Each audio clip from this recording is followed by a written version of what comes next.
that turns politics.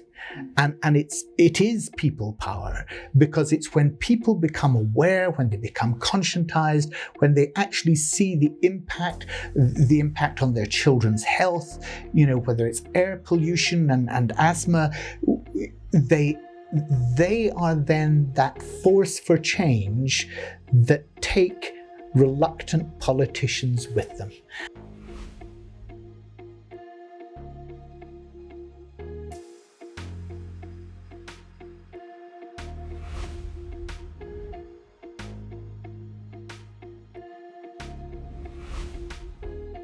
I'm joined today by Barry Gardiner MP. Barry's on the EFRA Select Committee and the Environmental Audit Committee, and also chair of multiple nature APPGs, and obviously a massive campaigner for nature in Parliament. So it's great to be with you. Well, it's great to be here, and I think we've got a bit of an agenda, haven't we? Yeah, absolutely. This is our World Biodiversity Day. So it'd be great to get your thoughts on the UK's role in protecting nature around the world. Very often, you and I are on the side where all we do is criticise the government. But I actually think we do need to sometimes offer a bit of carrot as well. Because if you go back to the COP15 in Montreal last year, they really did play a blinder. They got that agreement on 30 by 30 over the line, and now we've seen the benefit of that in the High Seas Treaty. Now, hey, that's great. So if you're thinking, well, how does the UK appear to people outside of the UK? We're continuously part of the high ambition coalitions.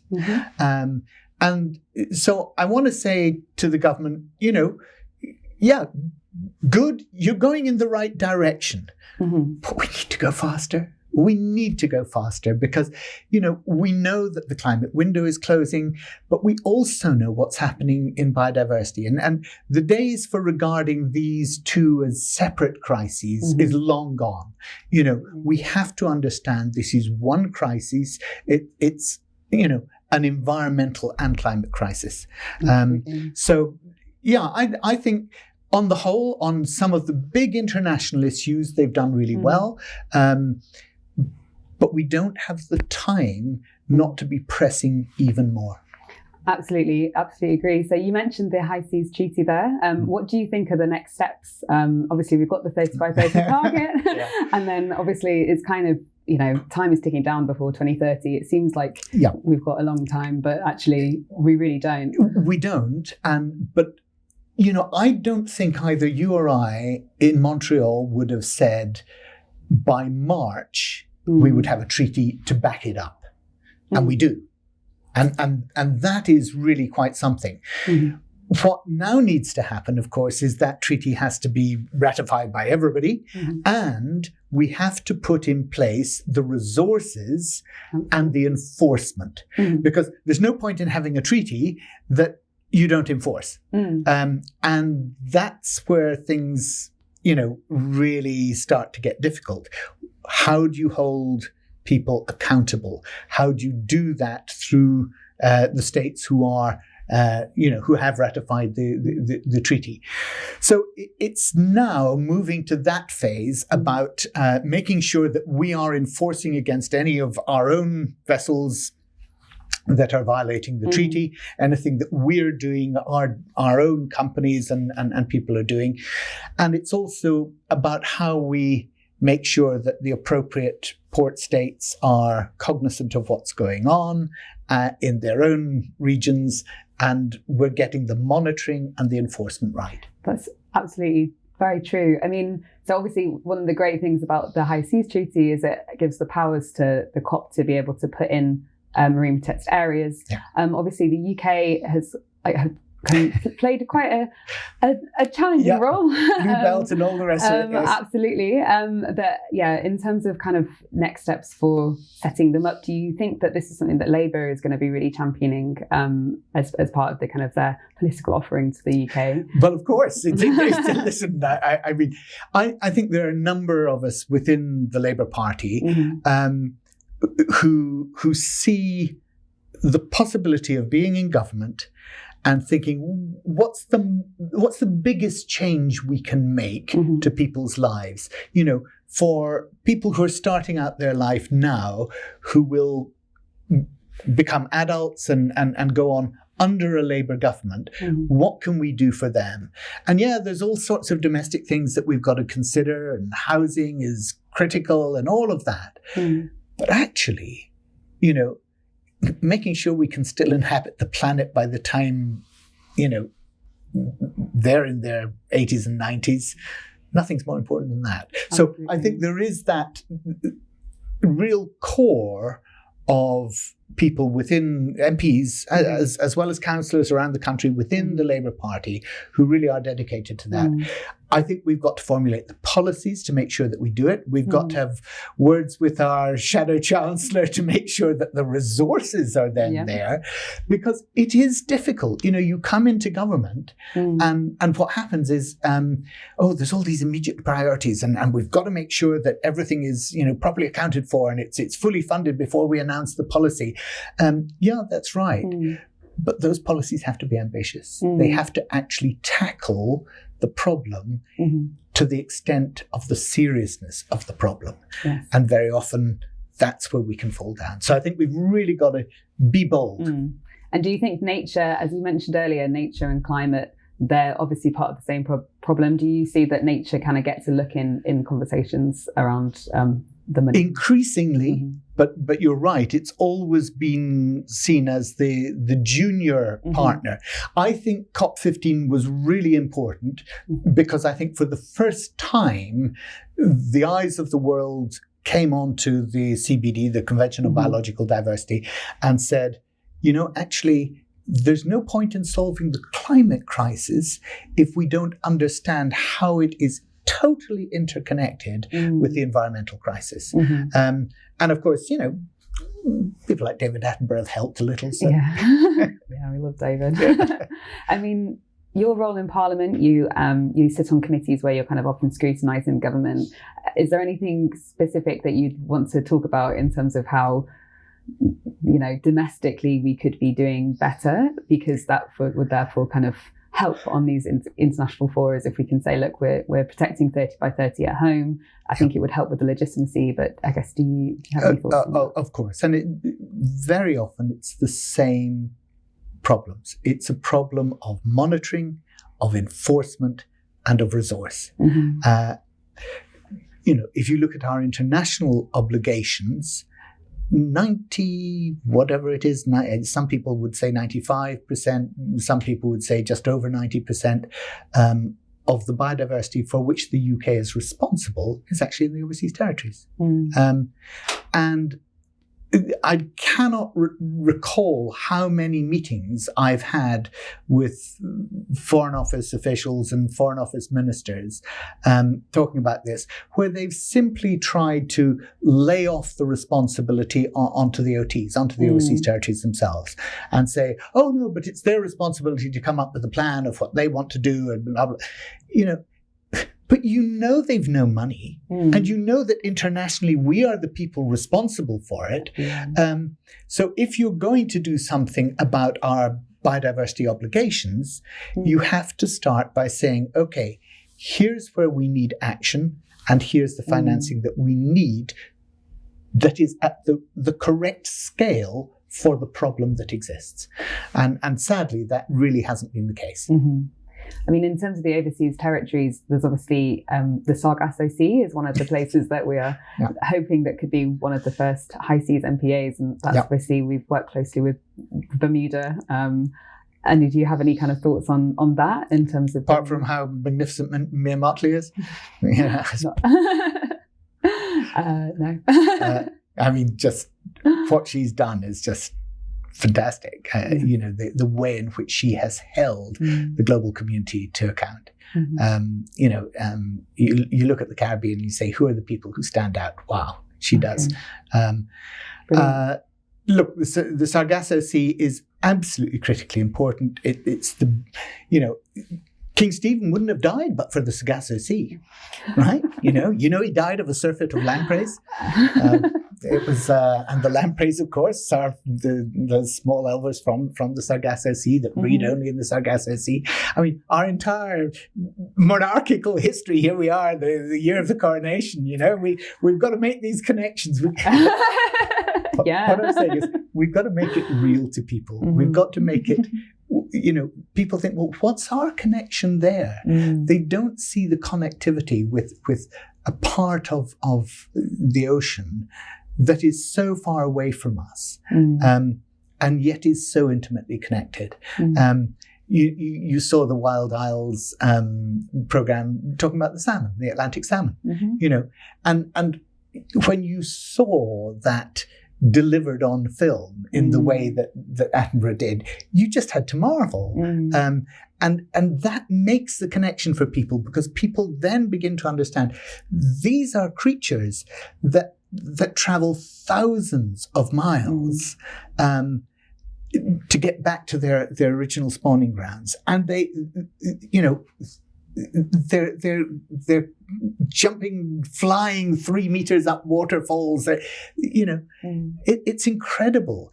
But you've got to enable people to connect with it. Yes. And so there's no point in just saying, oh, well, there is this place called the Sargasso Sea, and, it's we don't really understand what's all going on there, but there's something with that sort of seaweed in that area. And, people don't want to know that. They want stories. They want that connectivity. And because it becomes a vote-winning issue then, doesn't it? I guess for the politicians, because that's so important when we're kind of going towards an election, to recognise that the UK public really care about international nature. It's like, obviously after the pandemic, it's all about our local green space, and that's really, really important, and ensuring that everyone has access to green space, but also on an international scale as well. It is a vote-winning issue, I would say. But, and I think also people have begun domestically, certainly, to understand much more about how mental health and green space are related. And I think that's really important, and that's another way in for people to understand the importance of biodiversity in nature. If you look at the work that Andrew Professor Bateman did in the Natural Capital reports, going back that far, but and the maps that he drew, looking at if you put in new forest, new woodland, if you did it for timber. It was net negative to the UK economy, but if you did it for health and recreation, it was hugely net positive. And just the different maps that he was able to draw up and show through the modelling that he did in the Natural Capital report, I think that's the sort of thing that should make politicians realise, hey, this is money well spent. You can listen to companies saying, oh, well, we've got to source our timber production domestically. But if you then look at where the real benefit is, when you consider natural capital, the real benefit is actually in the environmental policies of woodland for recreation, close to the cities where you've got those recreational paths.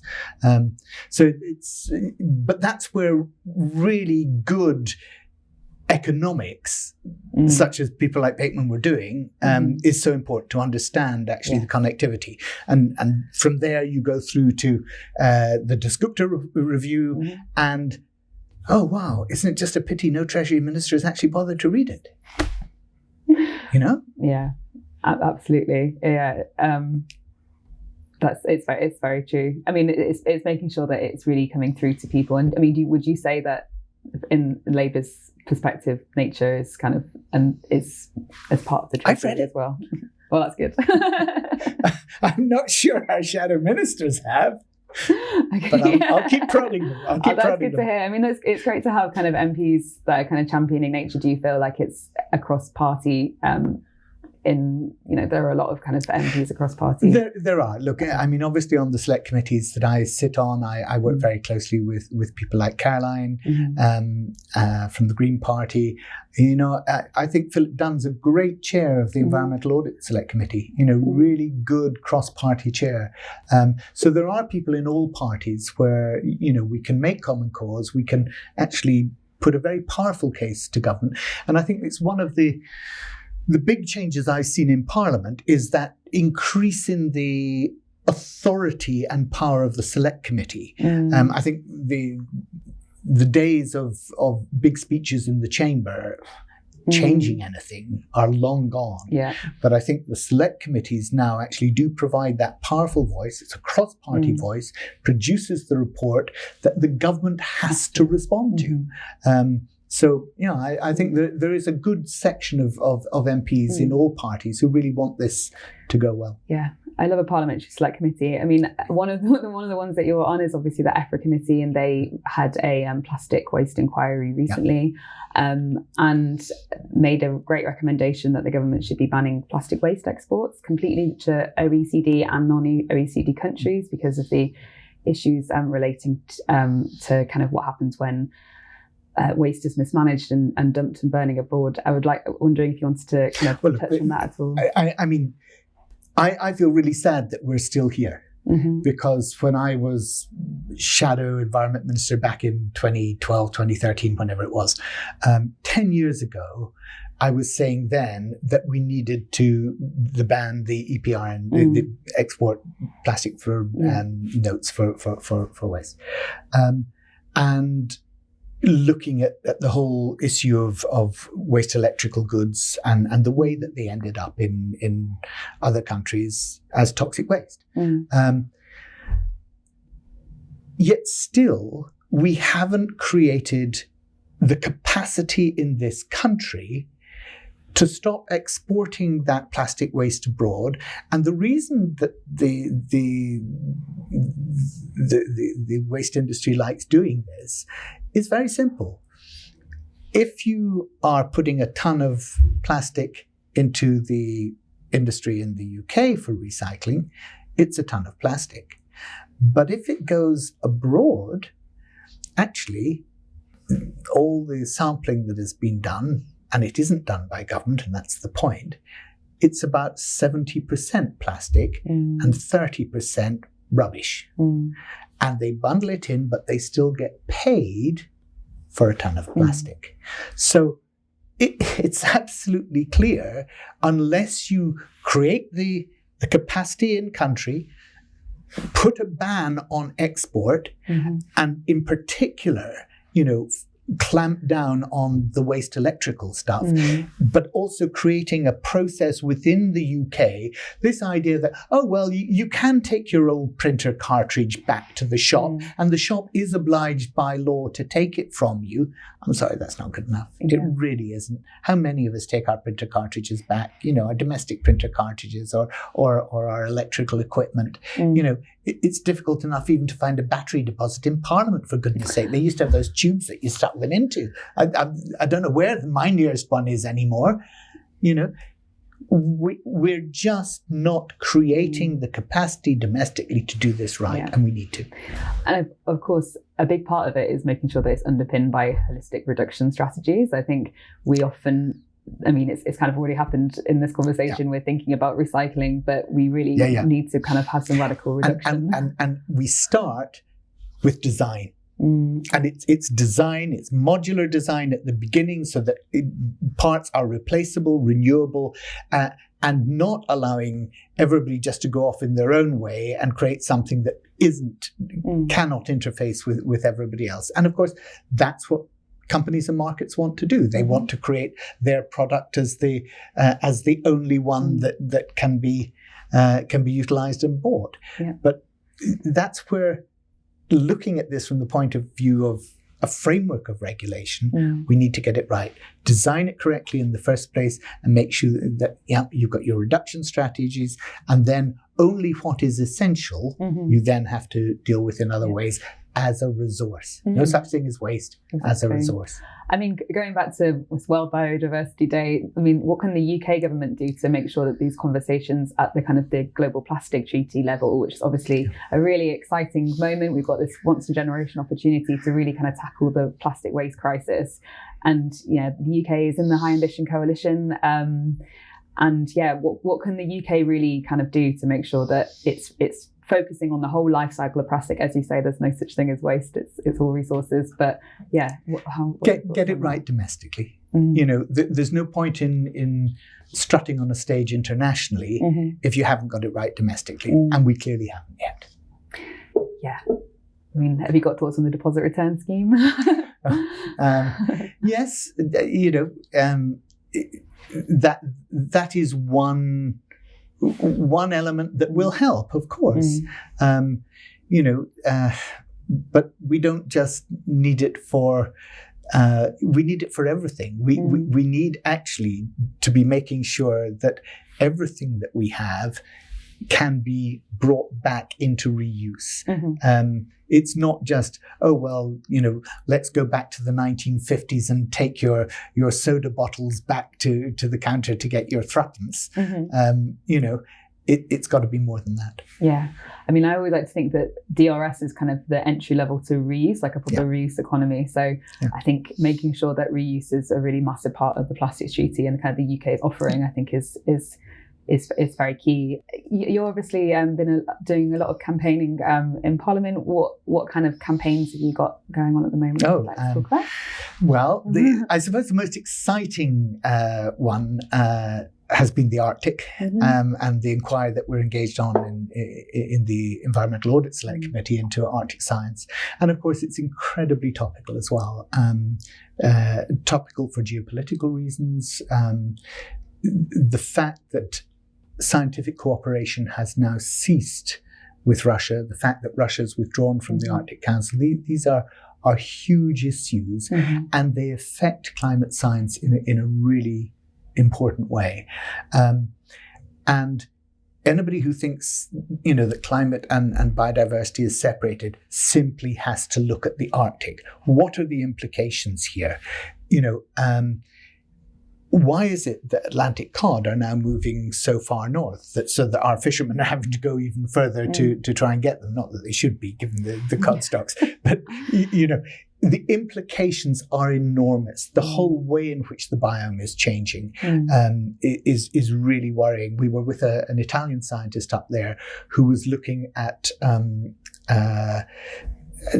what's the name of the seaweed that he was looking at? I can't remember. But and the different ways in which the melting of the sea ice in the Arctic is affecting the production of the seaweed, the way in which that feeds on down into the food chain. It's just extraordinary. And we need this science to be going on cooperatively, because Russia borders 2/3 of the Arctic. And think of the permafrost implications and what's happening. And that's not just about the release of methane. It's also about the whole way in which the biome is changing in the Arctic region. So, climate and biodiversity just absolutely interlock there. And so it's been a fascinating inquiry. It's still going on. And that's something I've really enjoyed getting my teeth into.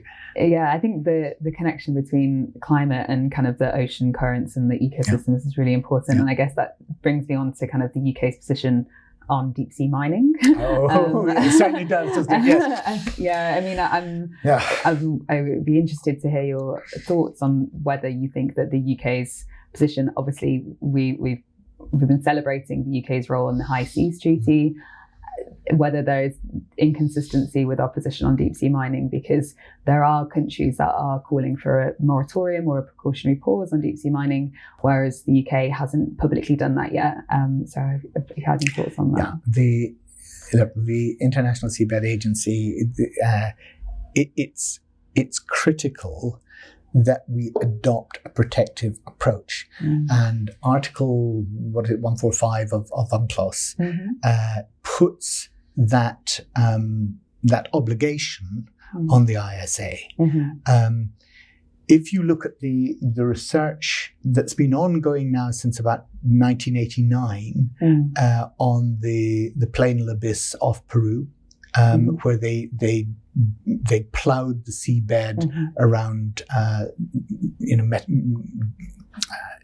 precious metal nodules. So the polymetallic. Yes, that's right. they've looked at the carbon regeneration of that. Mm-hmm. They've found that 56% loss in carbon in the areas that were ploughed after 26 years. 26 years later, you still have a 56% depletion in the carbon there. So we haven't got enough research on this. We have to adopt the precautionary principle, and we have to say this is not the way we should be going. Yes, we all understand about rare earth metals. We all understand the role that they may need to play in electrification of vehicles and combating climate change and the reduction of emissions. But there's a heck of a lot else that we can do that would reduce our need for those rare earth metals. And I think the capacity to see problems from a race to mine the seabed. We've now got this 2-year, I can't remember what this 2-year grace period is called, but the 2-year rule that Nauru put in place, basically saying that they've got a mining company that they sponsor. Within the 2 years, they want the ISA to move to a point where they can license people to then go and do the seabed mining. I think we've got to adopt a very strong position that this is not going to happen. We have all the evidence that we do have, and we don't have enough evidence, but all the evidence that we do have is that the loss, both in terms of carbon, but also in terms of the disruption to the ecosystem, is negative. And I think on that basis, we really do need to say, no, by all means, let's get more research. Totally in favor of doing that. But apply the precautionary principle. Yes, because obviously the deadline for that 2-year rule that you mentioned is July. So yes, we are July 9th is when the decision has to be made, isn't it? Absolutely. And there's going to be a meeting. So we are kind of very And they've said they'll go ahead. The Nauru company has said that it will go ahead after July the 9th to try and get its license and actually be actively mining, but in the second half of this year. So it's deeply worrying. Yes. And, but you just feel you're fighting on so many fronts. I agree. Yeah, absolutely. I mean, I think the UK, if the UK were to come out publicly with a precautionary pause or a moratorium, that would be really, really significant. So, because obviously France already has done it, Germany and other countries. So it would be great to have some of that in Parliament because there hasn't been a huge amount of parliamentary scrutiny. Like we haven't seen. I remember, again, it must be 7 or 8 years ago, we had a debate on deep sea mining. It was an adjournment debate, or I think it was more than half hour actually, but it was a short debate, and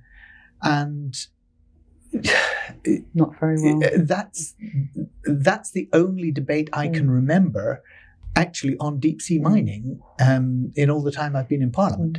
Now there may have been another one that I missed, but I think we're trying to get campaigners are trying to really kind of. You're not trying to lobby me to put in for an adjournment debate, are you? Well, it's obvious. Well, yeah, I guess I am. No, but I mean, it's something that is, we are very much running out of time, and it's kind of a hot political topic right now. So sure it would be great to have some more kind of attention on that. If you've got any messages of hope for World Biodiversity Day, in terms of kind of the UK's role in the world. I think it's very easy to always be complaining about how we're not doing enough. And sometimes it is important to look back and say, gosh, actually, we have traveled a huge distance. I mean, I remember the week I went into DEFRA as the minister there, the Minister for Biodiversity, back in 2006. And the Millennium Ecosystem Assessment had been published just in 2005. And I remember going into the first board meeting that we had, and talking about the Millennium Ecosystem Assessment and how we needed to move to an ecosystem-based way of working. And I remember looking at the directors around the table, and their faces were blank. They honestly really did not know what I was talking about. And look, since then, we've had the Natural Capital Committee, we've had the commitment, the Environment Plan, the commitment to make the world, better for our children in 25 years' time. And yeah, we're not moving fast enough. But we've had the Dasgupta review. We have moved a heck of a long way in a relatively short space of time. And that's got to give us confidence that we can do the same again and again, and we can increase the pace at which we do it. There are real sour spots. I'm as you mentioned, I chair some of the all-party groups, and I chair the all-party group in international conservation, and our next meeting is on biomass, right? Talk about a sour spot, talk about the interconnection between climate change and biodiversity. Go into the forests in British Columbia that are being, virgin forests that are being denuded for Drax Power Station in the UK. That's a real sour spot.